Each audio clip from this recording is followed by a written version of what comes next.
Metro rail দুর্ঘটনায় নিহত হন আবুল কালাম আজাদ নামে একজন ভাই, যার মাথার উপরে একটি বেয়ারিং প্যাড পড়ে এবং সে জায়গায় মৃত্যুবরণ করেন। এবং সেখানে সরকার পক্ষ থেকে লোক এসে তার মৃত্যুর জন্য ৫ লক্ষ টাকা ক্ষতিপূরণ ঘোষণা করেন। তো এই বিষয়টা নিয়ে আমি একটা কথা বলতে চাই। বাংলাদেশের প্রেক্ষাপটে একজন সাধারণ মানুষের গড় আয়ু ৬০ থেকে ৬৫ বছর। তো সে যদি ৩০ বছর থেকে ৬৫ বছর পর্যন্ত সে ইনকাম সোর্স তার থাকতো, সে যদি ইনকাম করতো, তাহলে সর্বনিম্ন যে নিম্নবিত্ত আয়টা বাংলাদেশে সেটা হচ্ছে গিয়ে ৩০,০০০ টাকা।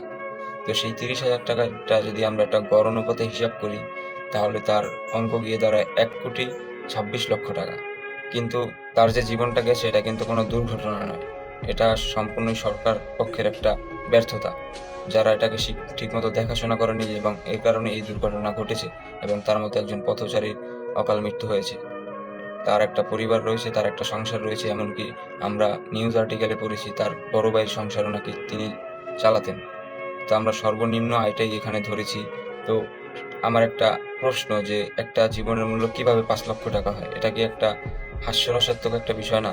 এই বিষয়টাকে একটু ভেবে দেখা উচিত না? এই ৫ লক্ষ টাকা দিয়ে তারা আসলে কি করবে? যেখানে মানুষের গড় আয়ু ৬০ থেকে ৬৫ বছর।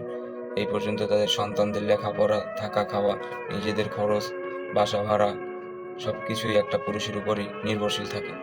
তো এই বিষয়টা অবশ্যই ভেবে দেখা উচিত এবং আপনাদের মূল্যবান মতামত কমেন্ট বক্সে শেয়ার করবেন।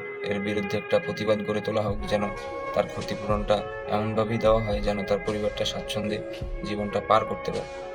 সবাই ভালো থাকবেন। আসসালামু আলাইকুম।